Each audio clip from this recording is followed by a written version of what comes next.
ओम श्री महालक्ष्मी नमः। भक्तों, शुक्रवार का दिन धन, वैभव, सुख, समृद्धि और सौभाग्य की अधिष्ठात्री माता महालक्ष्मी को समर्पित माना जाता है। ऐसी मान्यता है कि जो व्यक्ति शुक्रवार के दिन श्रद्धा और विश्वास के साथ माता लक्ष्मी की पूजा करता है, दीपक जलाता है, कमल का पुष्प अर्पित करता है और उनकी पावन कथा सुनता है, उसके जीवन से दरिद्रता धीरे धीरे दूर होने लगती है। लेकिन माता लक्ष्मी केवल धन ही नहीं देती, वे उस घर में स्थायी रूप से निवास करती हैं जहां सत्य, प्रेम, स्वच्छता, दया, ईमानदारी और भगवान के प्रति अटूट श्रद्धा होती है। बहुत समय पहले आनंदपुर नाम के एक गांव में सावित्री नाम की एक साधारण और धर्मपरायण स्त्री रहती थी।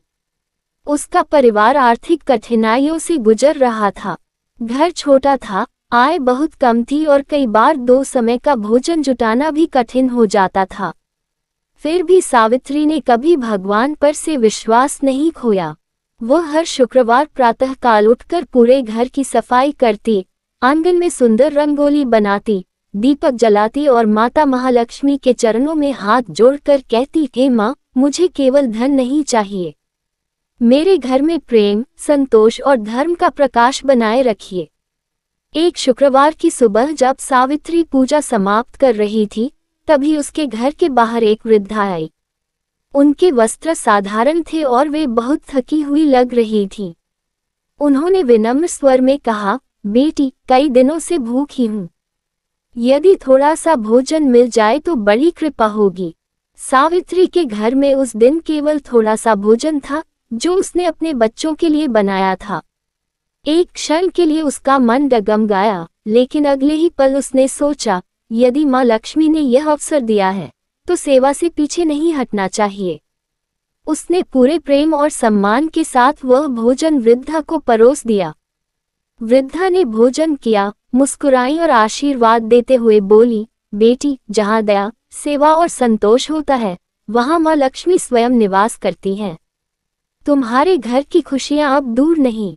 इतना कहकर वह वृद्धा वहां से चली गई। सावित्री ने बाहर आकर उन्हें खोजा, लेकिन वे कहीं दिखाई नहीं दी। उसके मन में विश्वास जागा कि शायद स्वयं माता महालक्ष्मी उसकी परीक्षा लेने आई थी। उसी रात सावित्री ने स्वप्न में एक अद्भुत प्रकाश देखा। उस दिव्य प्रकाश के मध्य कमलासन पर विराजमान माता महालक्ष्मी प्रकट हुई। उनके हाथों से स्वर्ण नहीं, बल्कि प्रकाश, शांति और आशीर्वाद की किरणें निकल रही थीं। माता ने मधुर स्वर में कहा, पुत्री, मैं उस घर में नहीं रहती जहां केवल धन की इच्छा हो। मैं उस घर में रहती हूं जहां सेवा, करुणा, स्वच्छता, सत्य और संतोष हो। तुम्हारी श्रद्धा ने मुझे प्रसन्न किया है। अब तुम्हारे जीवन का अंधकार धीरे धीरे समाप्त होगा। सुबह जब सावित्री की आंख खुली, तो उसका हृदय भक्ति और आनंद से भर चुका था। उसे पूरा विश्वास था कि माता महालक्ष्मी की कृपा उसके परिवार पर अवश्य बरसेगी। लेकिन माँ लक्ष्मी की सबसे बड़ी परीक्षा अभी बाकी थी। अगले शुक्रवार सावित्री के जीवन में एक ऐसी घटना घटने वाली थी, जो उसकी श्रद्धा, धैर्य और सच्ची भक्ति की असली परीक्षा बनेगी। अगले शुक्रवार की सुबह सावित्री हमेशा की तरह ब्रह्म मुहूर्त में उठी। उसने पूरे घर की सफाई की, आंगन में सुंदर रंगोली बनाई, घी का दीपक जलाया और माता महालक्ष्मी के चरणों में कमल का पुष्प अर्पित किया। उसके मन में केवल एक ही प्रार्थना थी, हे माँ, मुझे ऐसा जीवन दीजिए जिसमें कभी धर्म और सत्य का मार्ग न छूटे। पूजा समाप्त करके वह अपने दैनिक कार्यों में लग गई। तभी गांव की एक धनवान स्त्री उसके घर आई। उसने कहा, सावित्री, मैंने सुना है कि तुम बहुत ईमानदार हो। मेरे पास कुछ स्वर्ण आभूषण हैं। मैं कुछ दिनों के लिए बाहर जा रही हूँ। क्या तुम इन्हें अपने पास सुरक्षित रख सकती हो? सावित्री ने बिना किसी लालच के वे आभूषण सुरक्षित रख लिए। उसने उन्हें भगवान के मंदिर के पास एक स्वच्छ स्थान पर रख दिया और प्रतिदिन उनकी रक्षा करती रही। कुछ दिनों बाद वह धनवान स्त्री लौट आई, लेकिन लालच उसके मन में घर कर चुका था। उसने झूठ बोलते हुए कहा, मेरे आभूषण पूरे नहीं हैं, तुमने उनमें से कुछ अपने पास रख लिए हैं। ये सुनकर सावित्री का हृदय दुख से भर गया। पूरे गांव में उसके विरुद्ध बातें होने लगी।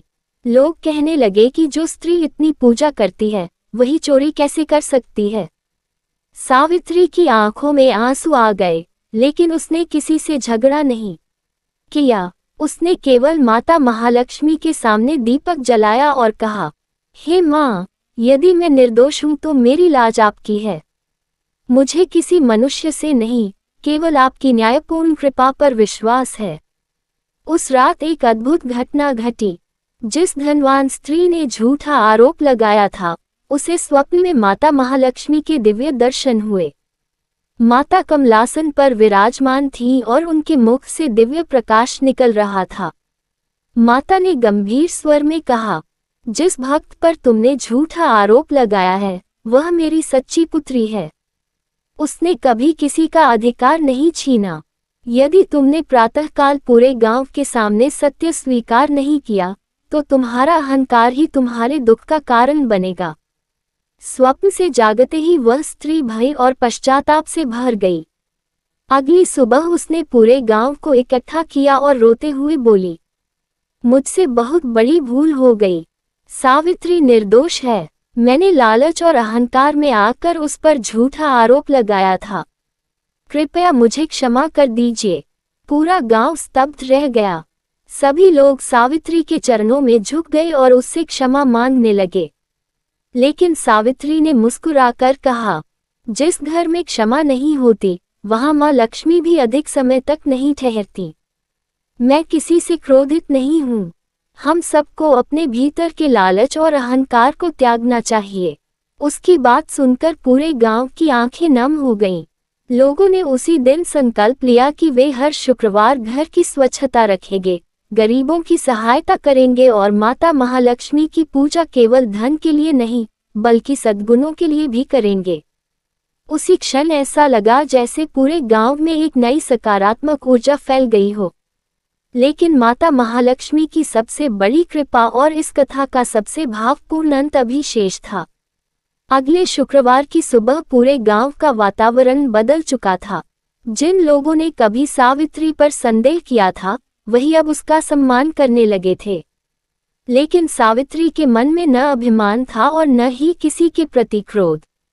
वह पहले की तरह ब्रह्म मुहूर्त में उठी, पूरे घर की सफाई की, मां महालक्ष्मी के सामने घी का दीपक जलाया और हाथ जोड़कर बोली, हे मां, आपने मेरी लाज रखी। अब मुझे ऐसा आशीर्वाद दीजिए कि मेरे मन में कभी अहंकार न आए और मैं जीवन भर आपकी भक्ति, सेवा और सत्य के मार्ग पर चलती रहूं। उसी दिन गांव में एक बड़े व्यापारी का आगमन हुआ। उसने सुना था कि सावित्री अत्यंत ईमानदार और धर्मपरायण है।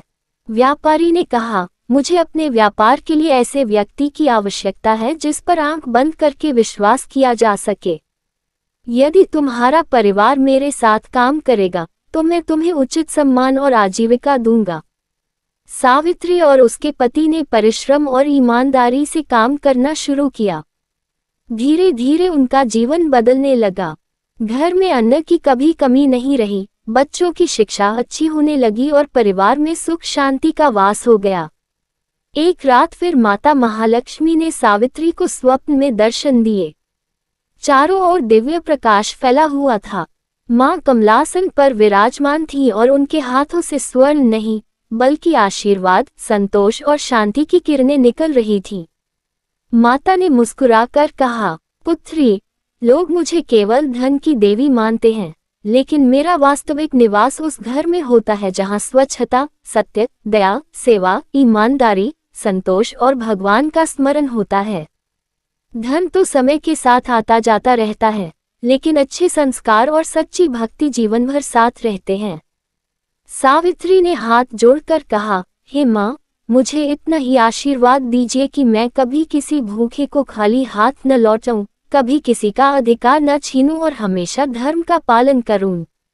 माता महालक्ष्मी ने कहा, वत्से, यही सच्ची लक्ष्मी है। जो व्यक्ति अपने माता पिता का सम्मान करता है, घर को स्वच्छ रखता है, मेहनत से कमाई करता है, किसी के साथ छल नहीं करता और जरूरतमंदों की सहायता करता है, उसके जीवन में मेरी कृपा सदैव बनी रहती है। इतना कहकर माता अंतर ध्यान हो गईं। सुबह जब सावित्री की आंख खुली, तो उसके हृदय में एक नई शांति और विश्वास था। उस दिन से पूरे गांव में हर शुक्रवार दीपक जलाया जाने लगा। लोग केवल धन की कामना नहीं करते थे, बल्कि अपने घरों में प्रेम, सेवा, सदाचार और संतोष बनाए रखने का संकल्प भी लेने लगे। गांव में झगड़े कम हो गए, आपसी प्रेम बढ़ गया और सभी ने समझ लिया कि मां लक्ष्मी की सबसे बड़ी पूजा अच्छे कर्म है। भक्तों, इस पावन कथा का संदेश यही है कि शुक्रवार के दिन माता महालक्ष्मी की श्रद्धापूर्वक पूजा करें, घर और मन दोनों को स्वच्छ रखें, ईमानदारी से मेहनत करें, जरूरतमंदों की सहायता करें और कभी भी अहंकार, लालच या असत्य का साथ न दें। जहां ऐसे गुण होते हैं, वहां माता महालक्ष्मी की कृपा अवश्य बनी रहती है। आइए, अंत में सभी मिलकर प्रार्थना करें। हे मां महालक्ष्मी, हमारे घर में सदैव सुख, शांति, समृद्धि, संतोष और सद्बुद्धि का वास बनाए रखें। हमारे मन से अहंकार, लालच और द्वेष को दूर करें। हमें सेवा, सत्य और धर्म के मार्ग पर चलने की शक्ति दें। जो भी भक्त इस कथा को श्रद्धा से सुन रहा है, उसके जीवन में आपकी कृपा सदैव बनी रहे।